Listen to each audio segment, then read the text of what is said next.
AM 560, The Answer. Only the biggest stories, only the biggest guests, and only the biggest opinions. This is AM 560, The Answer.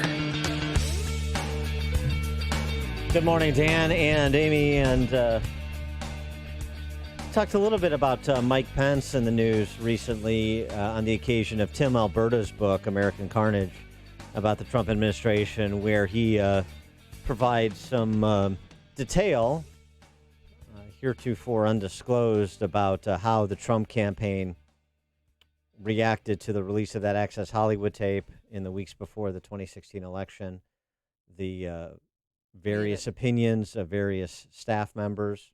President Trump was more concerned about what Mike Pence thought than Melania. He was more concerned about what Pence thought than anybody, because he knew if he lost Pence, then perhaps his candidacy was over. And so that was a preeminent concern. And it was just a fascinating story. And so it sort of speaks to this issue that is closely associated with Pence, is faith and politics. And, Mike Pence was pre-Me Too ascendancy. Mike Pence derided when it became publicly known, because of his profile as the vice president, that he doesn't take meetings with women, like dinner meetings, social meetings outside of an office setting, doesn't take meetings with women without his wife present. Oh, what old fuddy-duddy, isn't that weird? And no, that was the smartest thing he could have ever done. Well, and now Hollywood is changing sort of in the direction of Mike Pence when it comes to auditions and so forth. No longer in hotel rooms and casting couches. Yeah, I mean, it's really interesting. And sort of one of my questions, and perhaps this forthcoming book, The Faith of Mike Pence, will provide some insights on this. How much has Mike Pence's faith influenced Trump's policy choices and personnel choices when it comes to things like judicial appointments? For answers to those questions and others, we're pleased to be joined by Leslie Montgomery.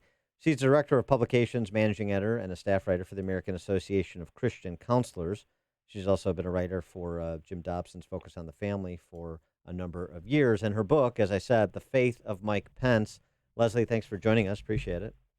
Well, thank you so much for having me. Nice to meet you guys. Good to meet you. And so what prompted you to write the book in the first place? Well, I'll tell you, I'm the author of The Faith of Condoleezza Rice, and then I took a writing sabbatical for a few years to get my young kids into school, and was getting ready to get back into book writing, and I just prayed and asked the Lord what he wanted me to write about. And then a couple of weeks later, I had a dream, actually, that God wanted me to write The Faith of Mike Pence, and I was kind of shocked, because typically politics and faith don't go together in my mind, So I was like, okay. Got up and did some preliminary research and saw that he had some type of, foundational faith, and jumped into it, and just put together a list of people I wanted to interview, and it just kind of came together. About 2.5 years later, and 60 interviews later, had a book together. Did you interview Mike Pence for this book? I did not, but they cleared the way for me to interview their inner circle, and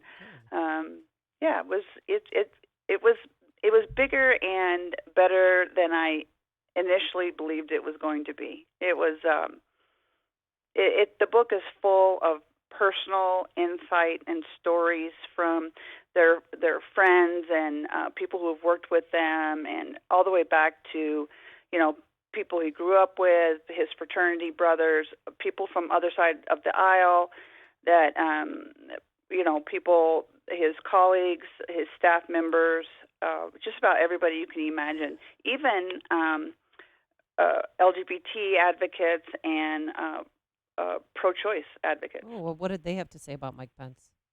It's amazing. Everybody I interviewed said the same thing, that Mike Pence is a man of God and Mike Pence is a man of integrity. Oh, yeah, there you go. It's funny how you can communicate, convene, break bread with people who disagree with you if you're authentically who you are, and that seems to be the case with Mike Pence. That's certainly was his reputation in Indiana before he was leveled up to national politics. And I wonder how his relationship, what the insights were in terms of his relationship with President Trump. I spoke of their seeming moment where there was a crisis in conscience when that Access Hollywood tape came out, but ultimately we know how that played out. What is his relationship like with Trump, and how has that evolved or devolved over the last couple, 3 years? It's interesting. I think there's a lot to be said initially that there's a lot of media that says that he was reluctant about picking Mike, but I think and that may or may not be true. But I think that once Mike got into the position, I think that relationship has really evolved, and that Trump is really glad to have him in there. I think that he has learned that he can rely on Pence, and that he is faithful.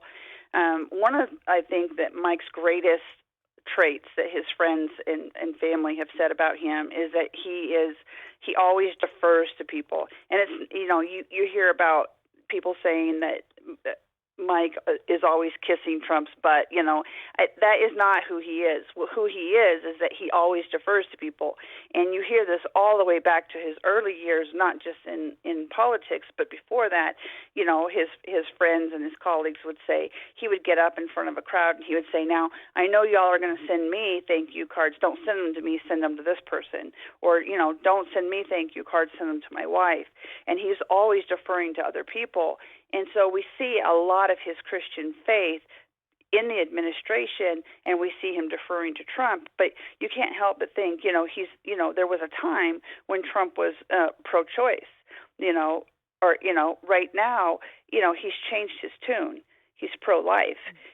There's Bible studies going on in the White House. There's an evidence of Pence's faith going on with Israel in the White House. None of that was going on with Trump before Pence was in the White House. So, but you hear him deferring and giving credit to Trump. So it's evidence that there is an influence of faith going on with Mike Pence in the White House, but he's always giving credit to Trump. And so you see that going on, that you can't miss that God's moving there. Yeah. Now, was Pence always evangelical? No, he was born Roman Catholic, and it's interesting. He's always had a servant leadership heart. He's always wanted to serve. That's one of the gifts that God's given him. But as he grew up, he wanted to be a priest, but he also felt like religion was for other people. And when he got into high school, he strayed from his Catholic roots.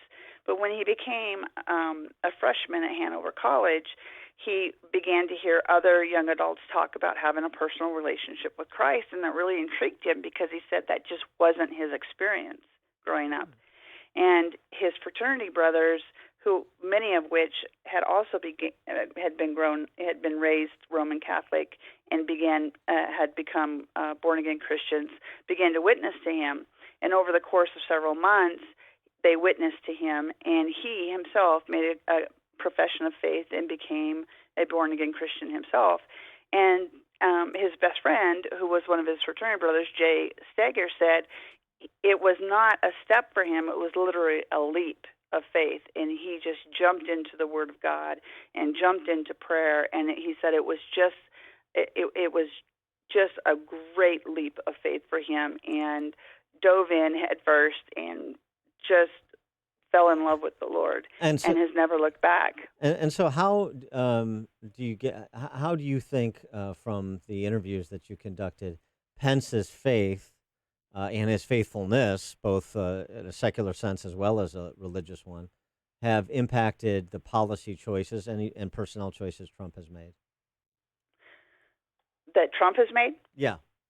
Oh, I think that Mike has always been the bird in his ear that has swayed him. I don't think that anybody can fully control Trump. I think Trump's always going to make his own decisions, but I think that Mike has always been the one in his ear encouraging him and saying, this is what God's word says, this is the direction we should go, and this is this is the best way. This person is the best person who has the knowledge that we should, listen to, But I think that ultimately he's going to defer to what the president's going to advise.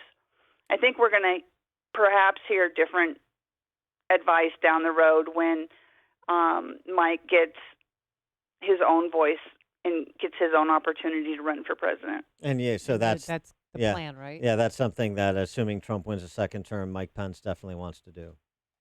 I think that is going to happen personally. His friends say that he will do that if that's God's call on his life. I definitely think that's God's call on his life. Mm-hmm. I think definitely that is the plan, yes. And, Pence, when he was a congressman from Indiana before he became governor, he was fond of saying that, I'm a conservative, but I'm not angry about it.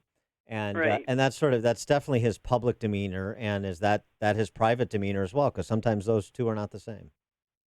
That's right. And it's really interesting. I mean, all the way back to when he was a radio host and he had the Mike Pence show, he was known to be able to have, Democrats on his show and be able to ask some heavy questions and some, conflicting questions and never be able to, get angry about it, never be able to start a fight.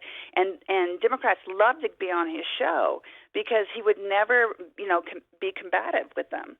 And they would come on and they would have some great discussions. And at the end, he'd say, well, we're just going to have to agree to disagree. And he's always been that way. Matter of fact, when he became a congressman, they would have people come and they would protest outside of his office, and he'd go out there and he would take them coffee and donuts. And when there's a story about one time the union was out there and he'd go out there and he took them coffee and donuts, and they said, why are you doing this? We're out here protesting. And he said, well, you have a right to protest, but we just thought we'd bring you coffee and donuts and we'd be nice about it. I mean, that's who Mike Pence is. When you hear these stories in the media about how hateful he is and how angry he is towards the LGBT community, there is absolutely no evidence of that. Yeah, in his past. Absolutely none. That's just the D.C. press corps projecting onto Mike Pence the attitudes of their allies. Yes, exactly. Yeah, here's the thing. When you do research like I have done for the last 2.5 years, and you see these like little quotes, these little quips, and then you do the deep research and you find out where these little quips and, statements come from, you either find out that they're lies or you find out the whole context in which they came from, and you see how they're twisted.